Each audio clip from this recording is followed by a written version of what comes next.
Bem-vindos a mais uma exploração profunda.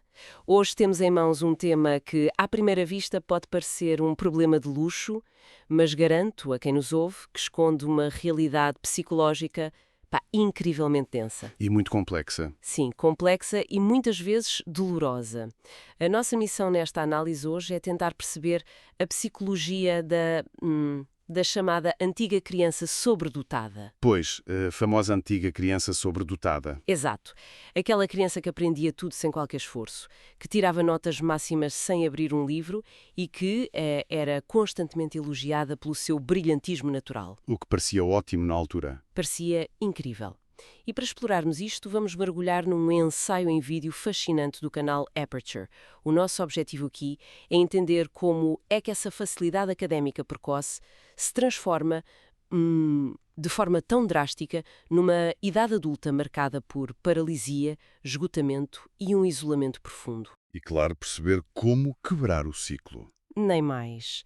O que me surpreendeu imediatamente nos nossos apontamentos foi perceber que a história de esgotamento destas crianças não começa com um ambiente de alta pressão ou com pais a exigir horas de estudo. Nada disso. Na verdade, começa exatamente com o oposto. Começa com uma facilidade absurda. O que é fascinante aqui é a forma como o cérebro humano opera numa perspectiva puramente cognitiva, não é? E biológica. Como assim? Quando pensamos no nosso cérebro, temos de o imaginar como uma máquina incansável de conservação de energia. A sua função principal, ao nível evolutivo, não é a busca filosófica pela verdade. Claro que não. A função é encontrar o caminho mais curto, mais rápido e menos dispendioso a nível metabólico entre um problema e a solução. Pronto, o cérebro quer é poupar energia. Processo repetidamente sem ter de se esforçar. O cérebro dela registra uma regra muito simples, mas letal a longo prazo. Que o esforço não serve para nada. Precisamente. O esforço é literalmente codificado como um desperdício metabólico. A prática começa a parecer redundante e a repetição metódica chega a parecer tipo um insulto à intuição rápida que a criança possui naturalmente. Ok, vamos desconstruir isto porque, sejamos honestos, isso soa fantástico na teoria. Soa um superpoder, de facto. Quem é que não gostaria de ter um cérebro que simplesmente resolve problemas complexos em piloto automático, sem gastar energia? Toda a gente queria isso. Mas como é que uma vantagem destas, na infância, se converte numa armadilha tão limitativa mais tarde? Para percebermos isto, acho que temos de olhar para a forma como uma criança normal, com um desenvolvimento típico, lida com a aprendizagem. O processo normal. Sim, que se faz através de uma exposição gradual ao desafio. A criança tenta fazer um exercício de matemática, fica confusa. Chora de frustração. Exato, erra, tenta de novo, no dia seguinte e eventualmente consegue. Através deste ciclo, ela constrói o que podemos chamar de esforço habituado. Aprende a própria mecânica de aprender. Precisamente. E o drama da criança identificada como sobredotada é que ela salta por completo essa fase. Salta ao tutorial. Se uma criança tira boas notas sem estudar e acaba os trabalhos antes dos colegas, o sistema aplaude. É recompensada. Mas falta ali qualquer coisa, não é? Falta tudo. Como saltou o tal tutorial da frustração, nunca chega a desenvolver rituais de estudo. Nunca constrói músculo emocional para a persistência, porque o sucesso surge sem resistência. A confusão nunca dura o suficiente. Exato, para testar a tolerância à incerteza. De fora, o mundo vê uma capacidade excepcional. Por dentro, está a criar-se um ecossistema cognitivo altamente frágil que depende que o mundo continue a ser fácil à primeira tentativa. Mas espera, há uma coisa nas nossas fontes que me fez parar para pensar. O material fala imenso sobre o perigo do elogio. Um ponto crucial. De um ponto prático e intuitivo, não queremos que as crianças se sintam confiantes. Dizer és tão inteligente parece uma coisa perfeitamente natural e positiva. Onde é que isso dá para o torto? A armadilha está na diferença entre elogiar o processo e elogiar um traço inato. Quando nós elogiamos repetidamente a inteligência inata, estamos a criar um ponto de referência completamente fixo na mente dessa criança. Ou seja, a inteligência deixa de ser algo que se faz. Nem mais. Deixa de ser uma capacidade fluida que se exercita e passa a ser algo que se é. Torna-se a pedra basilar da identidade daquela pessoa. E é essa fusão que gera a paralisia? É precisamente tudo isso, essa fusão total entre intelecto e identidade, que gera a paralisia debilitante na idade adulta. Ah, estou a perceber. Então, se a minha identidade inteira é eu sou a pessoa inteligente, qualquer coisa que ameace essa ideia torna-se um perigo existencial. Exatamente. Do ponto de vista psicológico, o ego adulto começa a transformar qualquer novo desafio no atirar de uma moeda ao ar. O raciocínio interno passa a ser: se eu tentar fazer algo que é genuinamente difícil e falhar, o mundo vai descobrir que eu afinal não sou especial. Perde-se a identidade. Perde-se a identidade de excepcionalidade. Mas, por outro lado, se a pessoa simplesmente não agir, se procrastinar ou arranjar desculpas, a possibilidade teórica de ser um gênio mantém-se intacta. É uma escolha pela inação. Uma escolha muito trágica e inconsciente. E é importantíssimo frisar que isto é muitas vezes mal interpretado. Vemos um adulto a desistir de projetos e chamamos-lhe arrogante ou preguiçoso. Ou dizemos que tem manias de grandeza. Claro, mas, na verdade, estamos perante um mecanismo de defesa profundíssimo e desesperado. Estão a proteger a única versão de si mesmos que alguma vez foi amada e validada pelo mundo. Tentar e falhar não é um pequeno contratempo profissional. É a ameaça de aniquilação total do autoconceito. É uma prisão invisível absolutamente aterradora. E o mais assustador é que essa prisão se mantém confortável enquanto o ambiente for tolerante.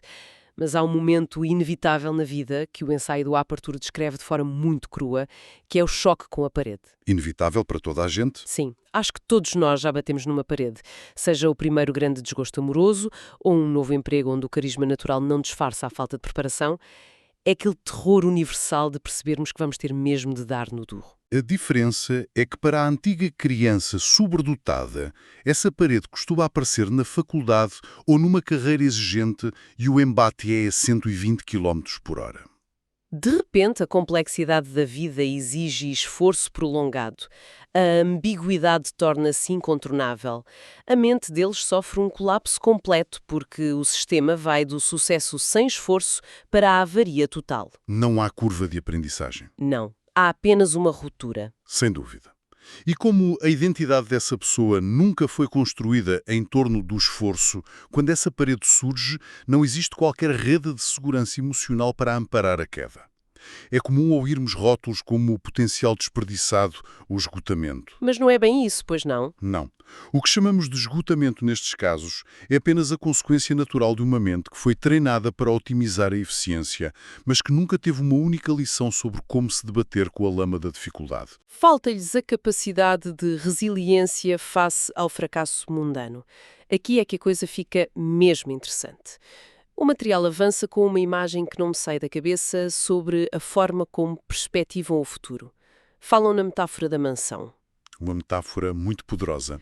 Basicamente, a sociedade, desde muito cedo, entrega à criança sobredotada a planta arquitetónica para construir uma mansão incrivelmente grandiosa.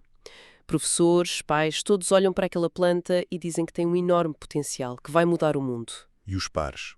Entretanto, os seus pares, as crianças com desenvolvimento normal, recebem plantas muito mais modestas.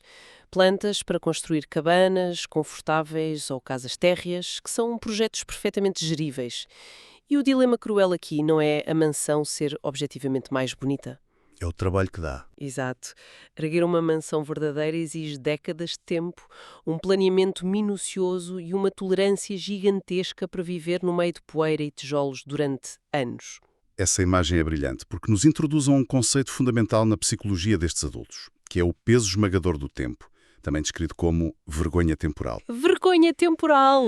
Sim. Repara que na infância a diferença entre ter a planta de uma mansão ou de uma cabana não interessa muito, estão todos apenas a escavar a terra, mas a idade adulta muda as regras do jogo. A linha temporal sofre um desvio brutal. Chega a um ponto, geralmente nos 30 ou 40, em que a sociedade deixa de olhar para promessas e passa a comparar resultados palpáveis. Os pares já construíram as suas cabanas, têm carreiras normais, famílias, rotinas reais. Estão terminadas, servem de abrigo. Enquanto o antigo gênio promissor Olha para o seu próprio terreno e vê apenas uma fundação colossal mas incompleta, paredes a meio e planos abandonados. Vê um potencial majestoso que nunca se concretizou em nada que o aqueça à noite. E isso é vivido como um fracasso absoluto. O potencial não serve de abrigo. Essa frase devia estar emoldurada. É a verdadeira maldição do potencial. Não sentem vergonha pelo que estão a fazer no momento presente. a vergonha sobre o tempo que sentem ter desperdiçado. Vivem assombrados pelos fantasmas de quem poderiam ter sido. Isso ajuda a explicar por que motivo oscilam tão violentamente entre planear projetos faraónicos num dia e ficarem paralisados no sofá no dia seguinte. Tentar terminar uma cabana no mundo real significa, na cabeça deles, admitir a derrota. Aceitar que a obra vai ser infinitamente mais pequena e imperfeita do que a mansão que vive apenas na sua imaginação. Trazer a fantasia para o mundo físico exige dar de limites, e para um ego alimentado por um potencial infinito, a finitude é aterrorizante. Mas há outra camada nesta teia, o crescimento assíncrono. Na psicologia do desenvolvimento, isto significa que uma alta capacidade intelectual vem acompanhada de um desfazamento noutras áreas, certo? Certo. Cognitivamente, a criança é avançada, mas emocionalmente pode ser muito vulnerável. O problema é que, como tem um vocabulário riquíssimo, os adultos assumem, falsamente, que essa maturidade se estende à regulação emocional. As necessidades básicas de conforto acabam negligenciadas e tenho aqui uma consequência desse desfazamento que me pareceu um verdadeiro contrassenso. A fonte usa a expressão empatia cognitiva. O que é que isto significa na prática? É uma dinâmica muito peculiar. A empatia afetiva significa sentirmos a dor do outro. A empatia puramente cognitiva significa que a pessoa consegue ler, prever e analisar uma emoção com precisão cirúrgica, mas sem nunca a habitar. Eles intelectualizam os sentimentos. Em vez de sentirem a dor de um término de relacionamento. Analisam a situação como um jogo de xadrez. Pensam que, de acordo com a teoria do apego, aquilo falhou porque as dinâmicas evitantes colidiram. Tornam-se observadores científicos da sua própria existência. Tratam a tristeza como um puzzle lógico. Isso soa a um nível de isolamento gigantesco. Ver a vida através de um vidro blindado a tentar resolver a dor com equações. Imagino que os faça sentir fora de sintonia com o resto do mundo, não é? O não partilharem a mesma frequência emocional das outras pessoas. Se ligarmos isto ao panorama geral, percebemos rapidamente de onde vem esse isolamento crónico e como é que ele se mascara naquilo a que chamamos arrogância defensiva. Arrogância defensiva? Quando a necessidade humana de conexão é ameaçada por esta barreira analítica, a mente entra em pânico. Se a conexão normal falha, o sentimento de valor pessoal tem de ser encontrado no intelecto. A narrativa interna muda para se proteger da dor. Passam a achar que ninguém os compreende porque são demasiado complexos. Exato. Demasiado profundos para conversas mundanas. É uma forma engenhosa de reinterpretar a solidão e a inépcia social como provas irrefutáveis de superioridade. O ego fica protegido, mas cava-se um fosso intransponível. E isso conduz-nos diretamente àquilo que o vídeo apelida de problema do intelecto médio, certo? A fase em que o adulto manipula o seu ambiente para nunca perder o estatuto de pessoa mais inteligente da sala. Escolhem trabalhos onde nunca vão ser desafiados. Só para evitar o risco de serem expostos. Rodeiam-se de conforto ilusório, mas o preço que pagam por nunca darem o braço a torcer é estagnação absoluta. Ficam presos num ciclo onde o cérebro prefere simular a vida a vivê-la. A simulação substitui a ação de forma assustadora. Eles imaginam ir a um jantar, preveem mentalmente a superficialidade da conversa e decidem ficar em casa. Imaginam um novo projeto, mapeiam os obstáculos, decidem que a margem de erro é grande demais e nunca começam. O pensamento torna-se um substituto integral para a experiência. E o dramático é que o cérebro neurológico não distingue bem uma simulação emocional vívida de experiência real. A pessoa sente um cansaço genuíno e a convicção de que já sabe como aquilo ia acabar. Faz todo o sentido. E é por isso que dar um conselho bem intencionado a estas pessoas costuma ser uma tarefa inglória. O material analisa o padrão de rejeição de ajuda. Se alguém sugerir uma solução simples, o intelecto deles acorda imediatamente para dissecar o conselho e encontrar falhas. Provam que a sua situação é demasiado especial para soluções mundanas. O brilhantismo transforma-se num guarda-costas implacável que não deixa entrar a cura. O que nos atira para a pergunta de 1 milhão de euros. Então, o que é que isto tudo significa? Se o intelecto é o carcereiro, como é que se foge desta prisão? A solução apontada pelos especialistas é profundamente contraintuitiva. Exige que o indivíduo abandone voluntariamente a identidade dourada de pessoa especial. Isso deve doer. Muito. Abandonar a estrutura que suportou a tua autoestima durante décadas desencadeia um processo de luto clínico. As fontes aplicam aquelas 5 fases clássicas do luto. Primeiro vem a negação, uma autoanálise obsessiva para tentar voltar a ser produtivo. Depois a raiva. Direcionada ao sistema escolar, à sociedade ou aos pais. Segue-se a negociação, onde a pessoa pensa que só precisa da oportunidade certa. A falha dessas negociações leva à depressão, à paralisia total que falávamos. E, finalmente, se suportarem o processo, chegam à aceitação. Espera, tenho que te interromper, porque os nossos apontamentos trazem para aqui um conceito que me apanhou totalmente desprevenida. Falam do Bhagavad Gita.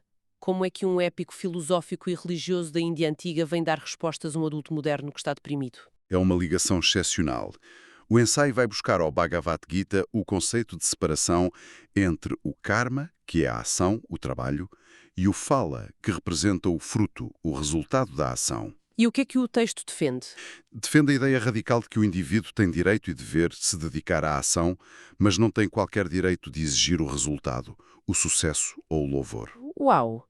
Para quem passou a vida a medir o valor pessoal pelas notas e aplausos, isso é uma quebra brutal. É uma revolução mental profunda. Quebrar a ligação íntima entre o que eu faço e o reconhecimento que recebo. O foco tem de passar agressivamente para o processo.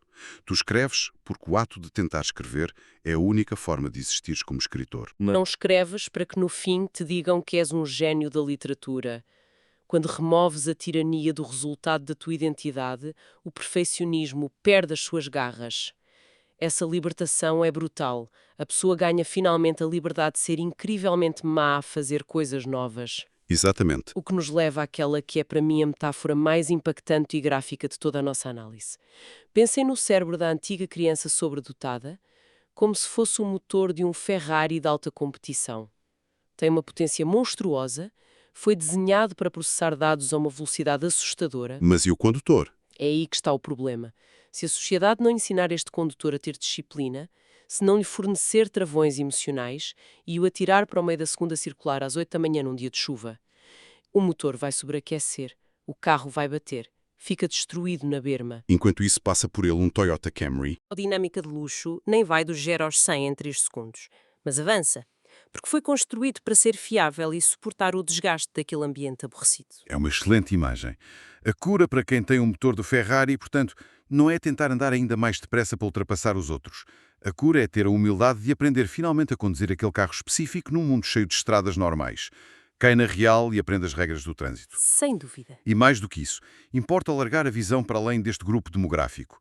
Evidentemente, estamos a falar de quem cresceu com este selo de genialidade. Mas estas ferramentas têm uma aplicabilidade vital para qualquer pessoa hoje em dia. Nós vivemos submersos numa era de ansiedade de performance. Com as redes sociais e a comparação constante. Sim, a pressão para sermos excepcionais e disruptivos em tudo. Construir um chão emocional sólido, aprender a tolerar as fases de incompetência, aceitar que muitas vezes apenas aparecer e ser fiável como o Toyota Camry é muito mais nobre do que a promessa de um talento fulgurante. São competências de sobrevivência. São competências essenciais para mantermos a sanidade. É a aceitação pacífica daquilo que a fonte chama de ser vulgar, não como mediocridade preguiçosa, mas como o ato de estar ancorado na realidade tangível, capaz de reparar os próprios erros. É uma viragem completa do guião da nossa vida. A identidade transita de eu só tenho valor se o meu trabalho for inovador, para eu tenho valor porque estou ativamente envolvido nas trincheiras da minha própria vida. O foco na marcha substitui a obsessão com o pódio. E quando esse clique interno se dá, aquele isolamento social sufocante começa a dissipar-se. A arrogância desvanece porque o ego deixa de estar sob ataque constante. A pessoa ganha largura de banda emocional para olhar para o fora, para se conectar com os outros e perceber, com empatia de verdade, que toda a gente é assustadoramente falível. Em jeito de síntese, parece-me irrefutável que a narrativa da criança prodígio não deve ser encarada como uma tragédia de potencial não aproveitado. É a história de um desenvolvimento humano que foi desastrosamente mal direcionado. Por um sistema míope que confundiu agilidade de raciocínio com um estofo emocional. Para haver redenção adulta, a capacidade intelectual tem de ser destronada e passar a ser apenas mais uma chave de fendas na nossa caixa de ferramentas da vida. Isto levanta uma questão importante que eu considero perturbadora e que eu gostava muito de deixar no ar antes de fecharmos. Se olharmos para a revolução tecnológica que estamos a atravessar com a inteligência artificial, o que acontece a uma geração cuja única fonte de valor foi agir como calculadoras humanas? É uma excelente questão. Se de um dia para o outro um software banal consegue realizar esse processamento cognitivo numa fração de segundo, qual é o refúgio que resta para a identidade destas pessoas? Estaremos perante uma época em que o estatuto de inteligência excepcional será pulverizado, obrigando finalmente estas mentes a procurar o seu valor na resiliência, na empatia e na colaboração? É uma provocação que dá muito que pensar e um verdadeiro abanão na forma como definimos utilidade. Pode ser que a tecnologia, ironicamente, acabe por ser a força que nos devolve a nossa humanidade. E com esta reflexão de peso, encerramos a nossa viagem de hoje. Foi uma excelente exploração profunda. Sem dúvida. Agradeço imenso a companhia de quem nos ouve ao longo desta jornada pelas armadilhas da mente brilhante. Esperamos genuinamente que estas ideias, o luto pelas identidades antigas e a sabedoria do Bhagavad Gita possam oferecer um espelho mais amável a quem lida com estas paredes invisíveis. Desejo que continuem curiosos, que abracem a coragem de tentar e de falhar e que percebam que a vossa cabana no mundo real é infinitamente mais quente e valiosa do que qualquer castelo nas nuvens. Vemo-nos na próxima exploração profunda. Até lá!